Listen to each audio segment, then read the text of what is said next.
for him get the reward. I don't remember what the reward was all about. But anyway, we left Pocatello and started north.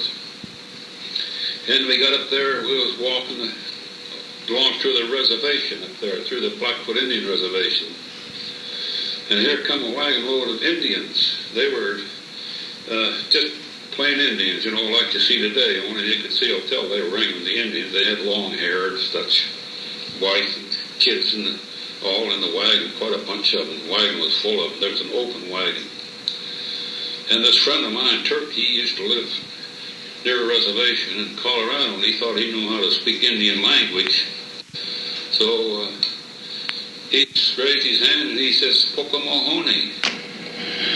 Well, this Indian driving the team, he says, "Why, you little devil," he says, "I ought to get off and kick it for you." And it was along in here where we got a ride in a Model T Ford, and but that's the slowest ride I ever had in an automobile. We could have walked just as fast. I know we could have run twice as fast. I couldn't imagine why that guy was so slow. Anyway, we got up St. Anthony, I think it was, that night. And we went and slept in a barn. It was a pretty nice barn. It was a ranch farmhouse, you know. It was a pretty good-looking farm. We just sneaked in the barn and got in there, and after a while, the farmer come in there. I guess he'd seen us. He says it was all right to sleep there, but he says, "Please don't smoke. Don't light any matches." I don't remember if we did or not, but we both smoked then, you know, being men like we were, 15 and 16 years old. The next morning, we head out up the highway walking. We come to an old farmhouse. It was an old place. And we went over there, and Turk asked the man if we could do some work for breakfast. So he let us chop wood. We chopped some wood there. I remember that old wood was full of knots and everything. I don't suppose we got too much done. But anyway, we went in and eat breakfast with the old man and his wife. And the old man, he ate with his knife. It was sure funny to eat with his knife. We had a good breakfast, a big breakfast. And he asked us to watch out for his horses. He lost some 5 horses, and horses were valuable in them days. You know, they done the work around the farm. But we never did find his horses.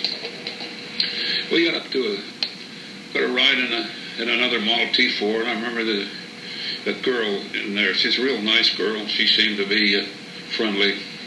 Up to a place called Warm River. That's way up there. I think it's just before you go into Montana, or just inside. Anyway, we couldn't get a ride, and so we split up. And I walked all the way to West Yellowstone from there, right up over the Continental Divide.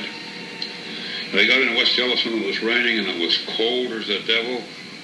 I was all alone, and I went in a barn. I had no money at all. I got in a barn, and in the mow in the stall where they kept the horses, you know, there was no stock in there at the time. I lay down there in the place where they fed the horses in the trough.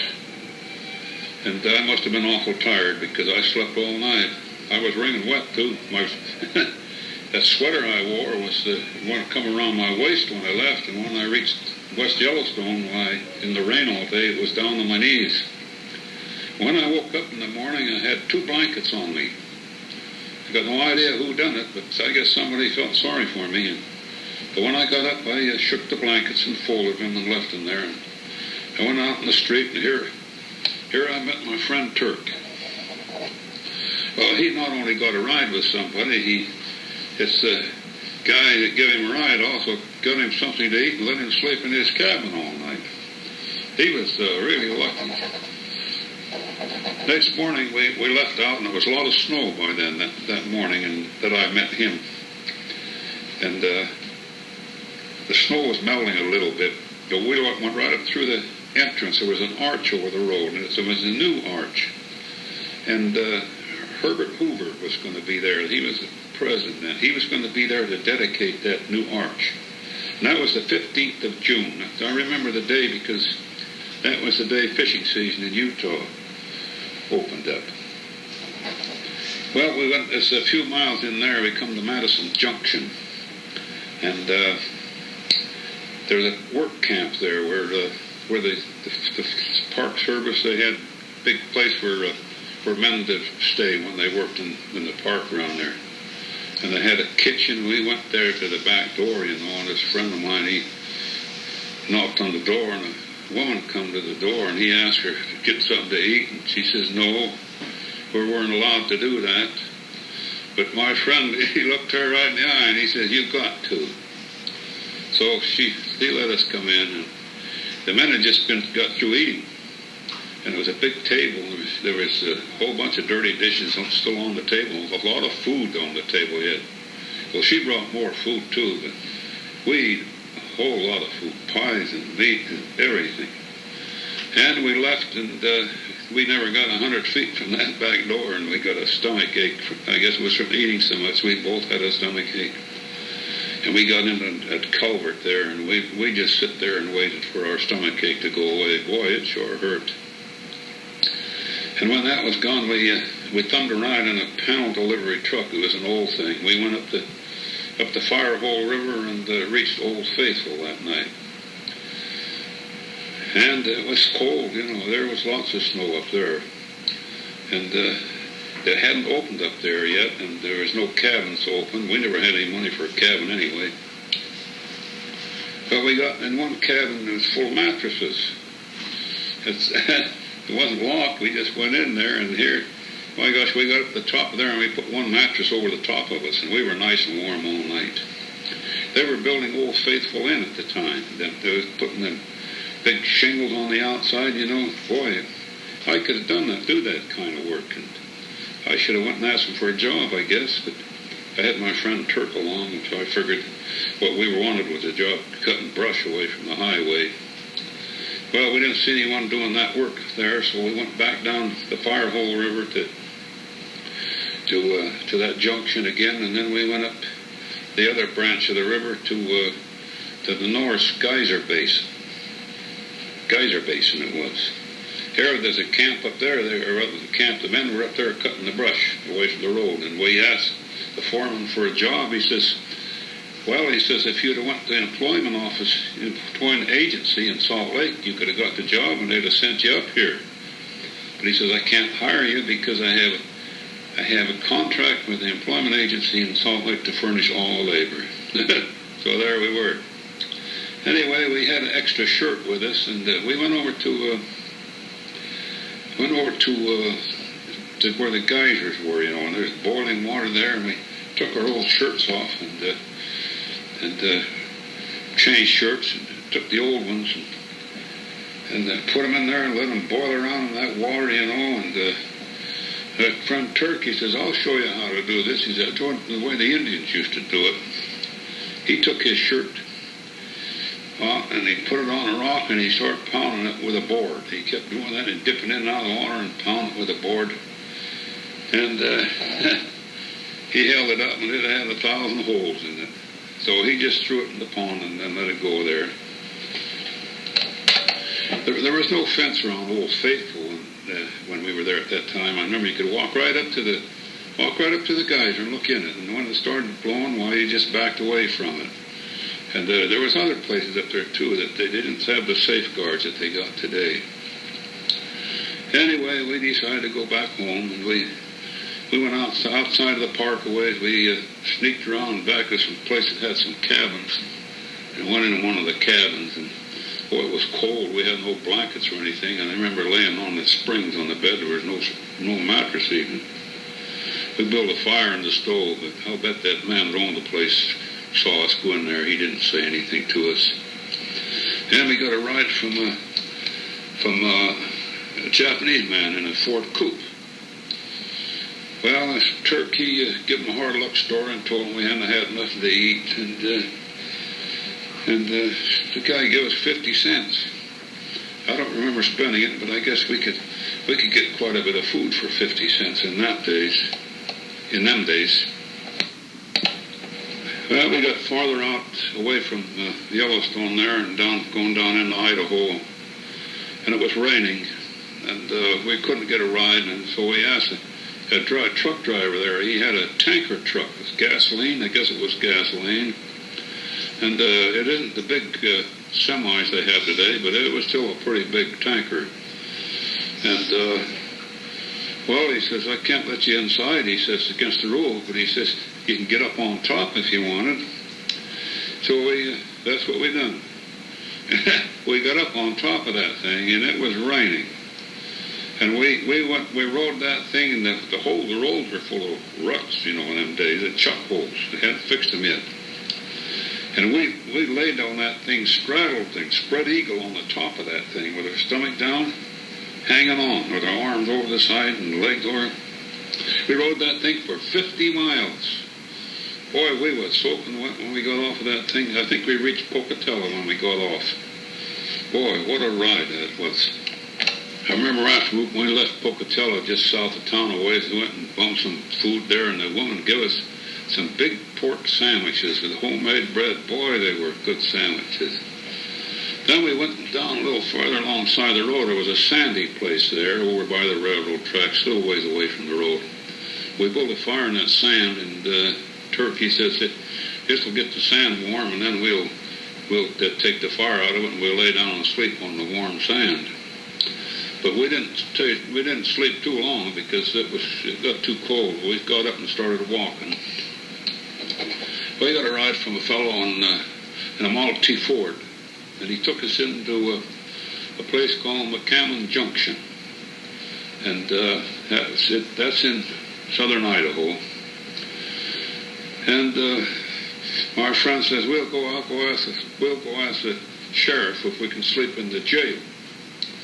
But on the way over there, we went in a cafe, and the Turk had found a pen. It was a Schaefer fountain pen. They were good pens, they cost about $7. That was in the Depression, they cost that much. So he traded it for 2 hamburger steaks in that restaurant. Now we come out, he says, we'll find the sheriff and ask if we can sleep in the jail. And pretty soon here come the police, the sheriff down the road, and he had a hold of 2 guys by the nape of the neck, one on each hand. And Turk asked if we could sleep in the jail. No, he says, I don't have room. The jail's full. He says, I'm going to kick these guys out of town. But he says, if you go down the railroad depot and stay there like I'm down, I'll get you out on a train. So we went down there, and we stayed in that hotel. Or not the hotel, but that railroad station. It was nice and warm in there, but we tried sleeping on them benches, but boy, them benches were hard. We couldn't sleep at all. But that sheriff, he never did come down there. So the next morning, we split up again so we could get a ride.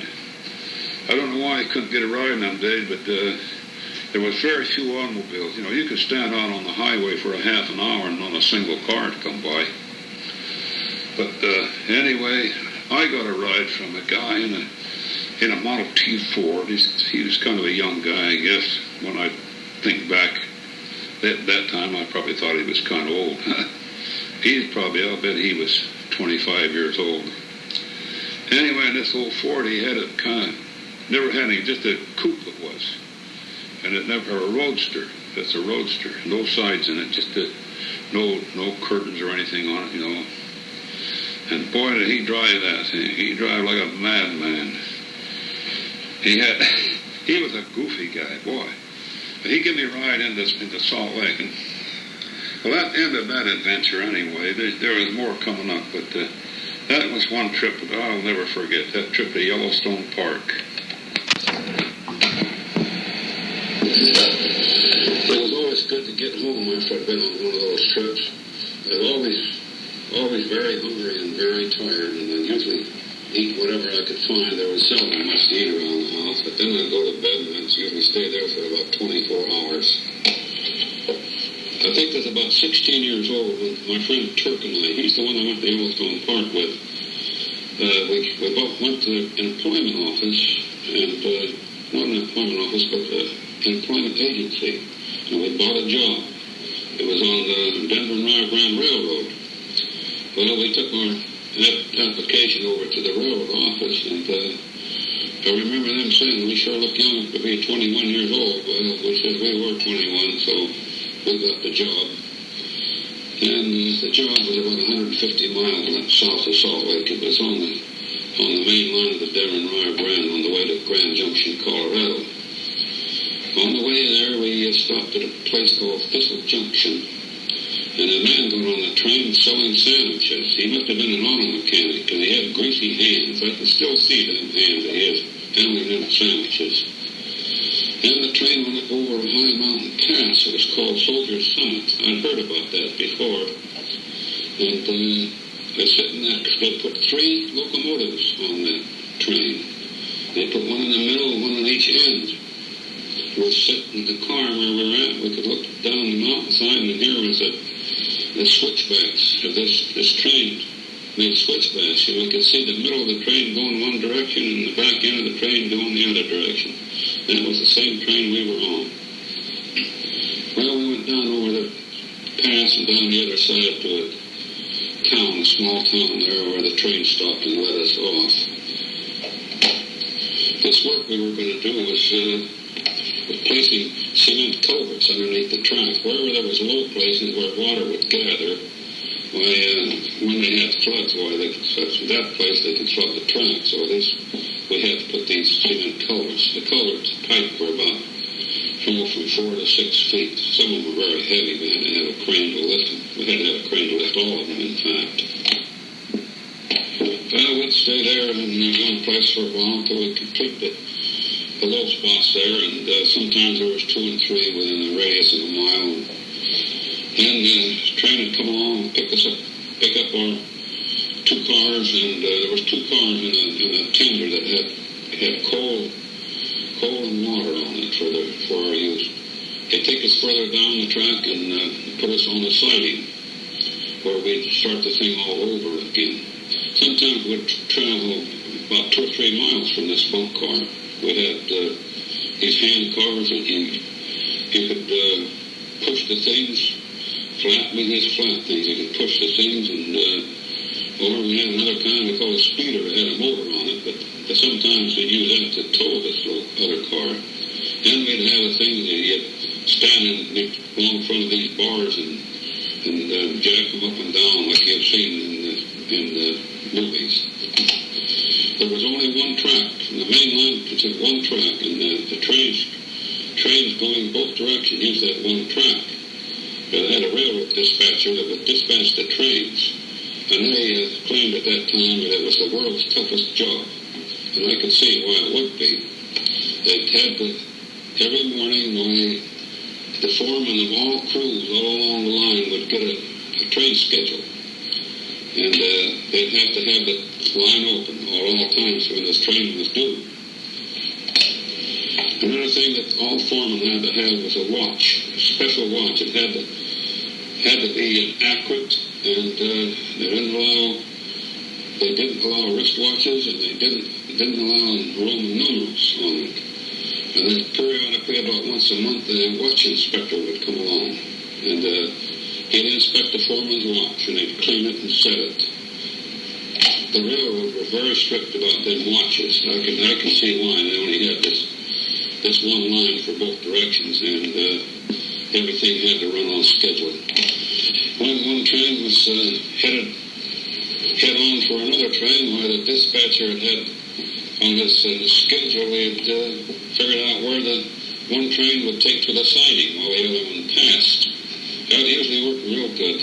And I remember one morning early before we went to work, I heard a racket. We were at the top of a summit where we were parked alongside the siding. And there was 2 sidings there. And we heard a racket, and we went out, and it was due. The passenger train was due. And here coming down the track, going like the devil with a locomotive and 2 freight cars and a caboose. And there was short traveling, and the cars were waving back and forth. I thought they were going to jump the track. But they no sooner got down around the bend, and here come the passenger train right on their tail. So the little freight train was trying to get enough distance between them to take the siding, but they couldn't make it where we were at. It was 15 miles down to the next one, so I guess that they were hoping to get enough distance between them and the passenger train to make the siding. They didn't have very good way to communicate in them days. they'd have a fusee sometimes that stick in, you've probably seen them, they're railroad, or flares. They had a spike in one end, and they could light them things and throw them in a tie. And they would give them, while that was burning, while they could hightail it out of there, it would warn any train on the coming behind them that they were ahead of them. Well, I guess this freight train never even had enough time to stop and put one of them flares in the tracks. Another signal they had was these little packets of powder, of explosives, and about the size of a cake of yeast, and they had little clips on them. You could clip them over the tracks. And they'd put them to make a signal to train behind them that there was something in front of them, and they'd have 1 or 2 or 3 of these things, and they explode and make a loud noise. That would let the train crew know what was ahead of them. I remember now, they called those things torpedoes. We used to find one once in a while, and when we were kids, and we'd put it on the track and then hide. We'd hide until the train went by. That's the bunk car we stayed in, was old passenger train cars, and the boss, or the foreman, he had one end of a car, and there was a commissary where we could buy our work clothes and tobacco and take it out of our paycheck. And there was a kitchen and the dining room combination, and the cook and the cook's helper, they had quarters where they stayed also. They in a cook shack, they took a wood coal stove, big coal stove, and the room there, I guess, for about 20, 30 men to sit down and eat. We always had a lot of food, a lot of good food. And on work days, they also had a bull cook. He's just one of the crew that would sweep out the bunkhouse and fill the coal box with coal in the kitchen. And then he'd carry the lunch down to the men who were working on the track. And I had that job quite often. And it was one place there, it was 3 miles down to where they were working. I'd take the lunch down there and make the coffee. And then the rest of the day, I'd stay there and work. We had some real characters with those men. Some of the men who worked with us. They had nicknames. Some of them was a blue cap. We called him Blue Cap because he wore a blue cap. Shorty, Whitey, Slim, Turk. I don't remember any of the others, but I remember that Whitey, he was from Louisiana, as he called it, and it started snowing one day, and he ran out there and caught it in his hand. He said it was the first time he had ever seen snow. That was kind of hard for me to believe. And this guy, Slim, he was the tallest guy, and he used to brag a lot, and talk about how he could wrestle and everything. One day, this short guy grabbed a hold of him and pinned him to the floor. He was just a blowhard, that guy.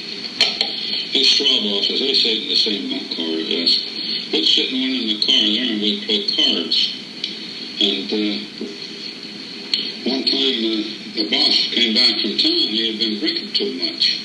And he got out his 6-shooter and he started shooting over the top of our heads out through the end of the car. Boy, I was scared sitting there. Guy half drunk shooting over the top of our heads. We had to go down one time in the middle of the night, and there was a passenger train that come through, and there was a slide that take the last car off of the track, and we had to go down. It was still dark, and go down there and take the mud off of the track. There was about 2 feet of it on there, and put the car back on the track. Nearby on the siding there was some railroad buildings there where there were some section crew lived. The section crew, I think it was about 3 men. They were Mexicans. They used to maintain the track. So we used to team up with them sometimes to do jobs. None of them could speak English. I don't know how the boss, I guess the boss must could read English because he had to have his train schedule every morning. We used to get our mail, they'd just throw it off the train when they come by, and then when we wanted them to pick up mail, we'd stand there and hold it up, and someone on the train, either passenger or freight train, they'd try to grab it out of our hands. They usually get it, but sometimes they wouldn't, and it would just go all over the road, or the the track bed.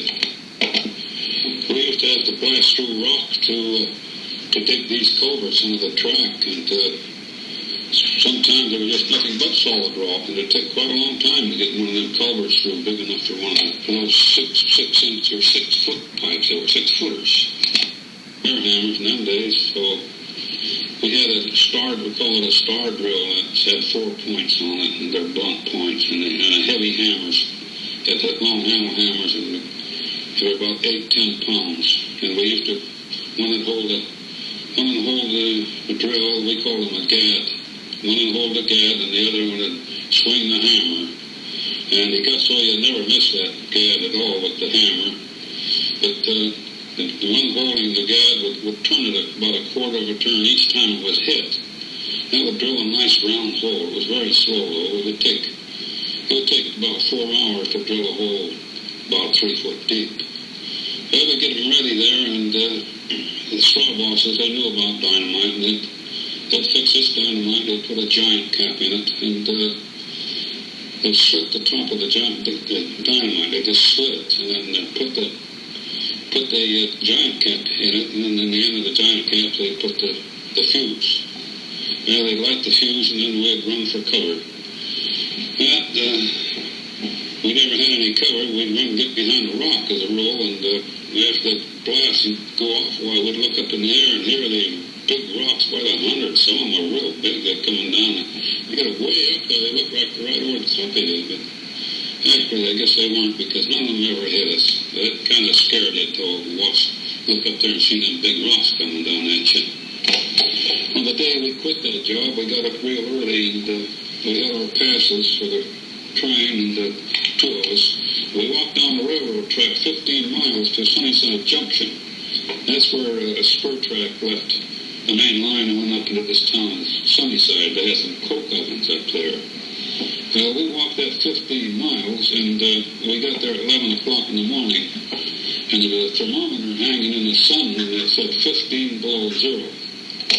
Yeah, the train coming, we got on the train, and when we got up to this Soldier Summit on the way to Salt Lake, when our own train jumped the track, and with just one car off the track, we were delayed there a couple of hours. But they had a real neat way of putting that back on the track, and we had a big iron gadget about 2 feet long and 8 inches wide, and they put that in front of the wheel that was off the track, and then they pull the train up forward, and this wheel would go up onto this gadget, and it would drop back onto the track. It's a real neat thing to do, real neat gadget. Well, when we got to Salt Lake, the weather was much warmer, but when I went on that job, they held back 30 days pay. I never got a first check for 30 days, but after I quit, they sent me my last check 30 days after I had quit, so it come pretty handy having that money. Money was real scarce in them days. It was a real experience working on that railroad job, especially when the time when all the men in the whole, must have been everybody in the whole division got together to tear out an old bridge and put in a new one. They'd been working several days on this bridge, getting it ready for the final day, and when the time came, we waited there for the train to go over. When the train had come and went over, the men swarmed all over the bridge, and that bridge just disappeared. And in no time at all, they had that big girder lifted back in the place where the old one was, and the men just carried the ties and rails and everything right back. It's just like clockwork. They never held up any trains. It was just a matter of hours. The old bridge was gone and the new one was in. That was really something to see. A couple of days before that bridge was torn down, our gang had a job of pulling out pilings. We used a 50-ton pull jacks, and boy, they were strong things. They wrapped chains around the piling, and we'd get a hold of the chain with a jack. And that thing would pull the pilings right out of the ground. The old pilings had been driven in for the old bridge. They say if the pilings wouldn't have come, the jack was strong enough to break the pilings off. It wasn't long after I got back on that railroad job. It was that same winter. I went out to a ranch for a while, and my sister and brother-in-law was taking care of it. And It's out about 70 miles southwest of Salt Lake. It's a quite arid country out there, but there are some mountains that are covered with pine trees. And the ranch set up next to those mountains. And the ranch was about, I should say, one section, probably 500-600 acres. I think they raised mostly wheat because there was no sign of the haystack around there. All there was straw. And that's what we had to feed the horses and the cows because, I don't know, I guess they got some grass because there wasn't snow in the pastures all the time. But outside of that, they never got any hay or oats. They had some chickens and pigs. And there's a lot of rabbits, snowshoe rabbits. The country was overrun with the darn things. They didn't feel like eating the man's stock up, so we snared rabbits and would fix these snares, would fix a loop with metal wire, piano wire, in these runs, and the rabbits would come along. They're out at night time. They're nocturnal things. By golly, in the morning, they'd go over there and gather them up. We'd get 2 and 3, sometimes just one. They're laying there frozen stiff. They were good eating. They were great big things. They were white. I think they call them snowshoe rabbits because they got big feet. They had 3 horses. 2 of them were saddle horses, and the other one could use for saddle horse too, but it was a medium-sized horse. The horse I was riding was a big white horse. They call him a buckskin. And I had one saddle. I used the saddle because this horse I rode was not very easy riding, I don't think. Anyway, he wanted to run. He was a runner and he was a jumper. I didn't know he was a jumper at the time. But as soon as I put a foot in the stirrup, that horse was off on a dead run. And they sure had to be careful getting on him. Finally, my brother-in-law devised a bridle with a split bit and a chin strap on it. That way I could hold the horse's head back, hold his head way back, and put the hand around the saddle horn with the reins in my hand to hold his head back while I got on. But boy, when he got him out on the spreads, he really took off. He wouldn't let another horse get in front of him. He moved his head back and forth, up and down all the time. He wanted to go. He wanted to run. But my brother-in-law was together riding while he'd holler at me, hold him back. There's no way I could hold him back. I didn't know much about horses anyway. Well, one day the neighboring rancher told us that 2 years before, some man was riding that horse, and it was moving its head up and down like that, and it hit the man in the head and knocked him off the saddle, and that foot caught in the stirrup, and it drug him to death. So, needless to say, I didn't ride that horse anymore.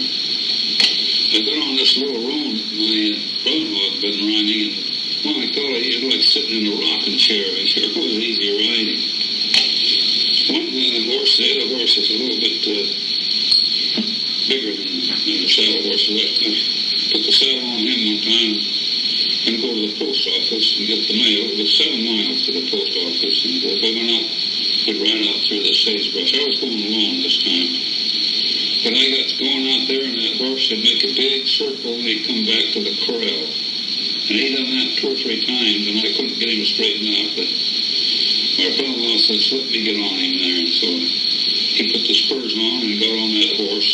He walked that horse around the corral on his hind feet for a little bit, and he got off, and he said, he'll go now. Sure enough, that horse went right to the post office, no problems at all. Had another fellow with us for a little while. He went with my brother-in-law to try and chase down a coyote. He rode this big buckskin, this other fellow did. He's a pretty good horseman. And they had an old 45-70 rifle, the big long thing with an octagon barrel. They only had about 2 shells for the thing. But they went off down through the wheat stubbles, and the guy with the big buckskin, he was carrying the rifle, and the old rifle was up bouncing up and down. They come to a fence. We had to get over the horse, the big buckskin, jumped the fence and let the rider on the other side. He didn't know. He thought the horse was going to stop there. The horse went right over the fence. I guess he was surprised. But these coyotes are, a coyote cannot run a horse.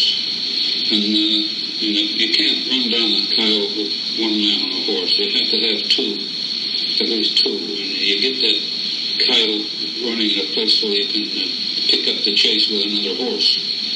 And that way you can run them down. But the neighboring rancher, he quite a cowboy. He done it all the time with other fellows, and they're always left them up to him to capture the coyote because they didn't shoot it because they're afraid it would ruin the pelt. But he said he rode alongside this coyote when he got the coyote tired enough that he could keep up with it. Why, he said he pulled his other leg over the saddle horn and jumped on the coyote when he was when the horse was still running, and killed the coyote that way. Boy, that's something the hard way, if you ask me. One day this fellow come over and he wanted us to go with him to run down some wild horses. He says he knew where there was a band of wild horses. Imagine me going after wild horses. Well, we didn't go, but I guess he went. He was a real cowboy, though. It didn't bother him. He could do anything with a horse. One day, we're going on, and I was on the way to the post office, and we went up to the scrub cedars, and here this fellow was. He was girdling cedars for cedar posts. He said he'd kill them that way, and then he'd come back the next year and cut them down. And he said, "How do you like my horse? I just broke him in yesterday." He had a real nice-looking horse there. Well, we admired that horse. And he says, "Wait a minute, I'll go to the post office with you." So we waited there. He got on that horse, and the horse bucked him off. He got on again, and the horse pranced around there and bucked him off again. And pretty soon he stayed on the horse. He said he had broken in. Some job of breaking in. But anyway, he made it to the post office and back with us. Some man left his horse there. One of these three horses belonged to another man, and he owned a mine up there in the mountains, and he laid that horse there for us to take care of. And he paid him a little money. We paid a little money for that. Of course, we both smoked cigarettes then, and that's about the only cigarette money we had. Anyway, we decided to go to that mine one day and see if we could find any food up there. That wasn't worth running. It was too much snow up there to operate in the winter. So we got on the horses, started that way, and my brother-in-law says, "No, when we get up here in the hill, there's going to be a lot of snow. It'll be too deep for the horses to walk in. They'll have to jump. They just jump forward. That's how they get through it." And he said, "If you fall off the horse, grab hold of the horse's tail, and he'll pull you through." So we got up there, and there was a big, long snowdrift deep in front of this mine building. And my horse went through it all right. He jumped through it all right, and I hung on all right. But my brother-in-law, he fell off of his horse, and he grabbed the horse's tail, and sure enough, the horse took him through. He just yanked him through 2 and 3 feet at a time. He was hard to hang on to that tail, I imagine. We did find some dry food there, beans and rice and stuff. We borrowed a little of it. We didn't have much food. That darn guy on the ranch never showed up with any food. One day we went down to the sheep herder camp, and we borrowed a couple of cans of tobacco from him. We were pretty desperate for a smoke by then. And he had some beautiful horses. And he had a wagon there. Sheep camp, and they had a whole bunch of sheep, and they rented this 10,000-acre ranch to run them on in the wintertime, and they had some dogs there. Well, it was sure something to watch them sheep dogs. The sheep, you could see the sheep way out there, and 2 or 3, 4 miles away, and that sheep herder, he'd just send a dog out for them things. And my God, you could hardly see the sheep. But that dog would go all by himself and round up them sheep and come back again. It was really something. One day we decided to go to town, and we stopped by the neighboring ranch, and those people said, "Well, we'll go with you." And they hooked up the team to the bobsled. It was a regular 2 2-yard wagon deal, and they pulled some straw in the thing, you know. And, well, I was supposed to drive the team of horses. We got out there on the road, and pretty soon, there wasn't much snow on the road. I'd have to go along the side of the road part of the time to keep in the snow. Anyway, they had a daughter, and she was a pretty little girl, my God. And she seemed to like me, but I guess I was bashful. Anyway, she took me to try and get me to come sit down by her, and I said, well, the lines aren't long enough. They call the reins lines all the time. They're not long enough, you know, but I think they were long enough. I guess I was just bashful. I saw that girl on the streets in Salt Lake a couple of years later. She sure was a nice girl. She had red hair and freckles. I always liked a girl who had freckles. And there's not many horses you can shoot from. They have to get used to it. If you in the saddle and you shoot from a horse, and you had no one shot from him before, it'd throw you off. My brother-in-law found that out because he was on this bigger horse one day, had a 6-shooter there, and he was riding along, and a rabbit ran along from him, and he pulled out the gun and shot at it, and the horse threw him. There was a big snowdrift right from under the back door of this old farmhouse, and my golly, it was about 6 foot deep. Of course, there's nothing we could do about it, but just to walk over the top of it. But we dug a path where there out to the outhouse, and my sister's little daughter was walking in there one day, and this great big pig came running through there, run right over the top of her. The straw stack out there, we had to use that to feed the horses and the cows. And the rabbits would get to it, and they eat underneath, you know. And the first thing you know, it was shaped like an ice cream cone or a funnel. They get narrow at the bottom, and if you didn't fence off the rabbits, why, they'd eat that till the stack would fall over. But I remember that stack was about 3 times as wide on top as it is on the bottom. I guess that's the problem with ranchers, especially if they have hay. They have to put a fence around it with a small mesh to keep out the rabbits. That neighboring ranch I talk about was for sale, and it was 10,000 acres, and they wanted $30,000. That's $3 an acre. Can you imagine buying land for that? And they'd throw in all the equipment to run it with, and the house and everything. But $30,000 was lots of money in that day. I mean, lots of money. Well, one thing we had planned out was milk and butter. We churned our own butter and had the milk. We set these big pans. They're about 12, 14 inches across and about 3 inches deep. We put them out on the back porch at night with the milk in it, and in the morning I was skimming the cream off of it. And there's lots of cream in the cow's milk. I don't know how much, but it's probably 7-8%. Anyway, we had a lot of good butter and lots of milk. That was a good thing, too, with the little kids around. They had a root cellar there where we used the apples to make a swill for the pigs. It was hard to find anything for the stock, so the pigs, we could give them anything we could lay our hands on. I think we had a few potatoes too, but not very many. Anyway, the pigs, they got most of the apples. My brother-in-law had shot a badger when he was up first went out there, and he skinned it out, you know, and then he stuck the thing with straw, and he set it inside the house there. There wasn't much furniture in that place, but he set that in the middle of the room there. And I guess some guy walked in there one time unexpectedly and seen that badger and thought it was alive. Well, they decided to leave that ranch and go back into town because it was not a very nice place to be. The country was nice enough, but having to fight for something to eat all the time was not very pleasant. So we got the old Ford on, a Ford coupe. It's a one-seated deal with a box in the back, and had a little narrow 30 with 3.5 tires. They had little narrow things. And we loaded down, and the roads were covered with drifts in places.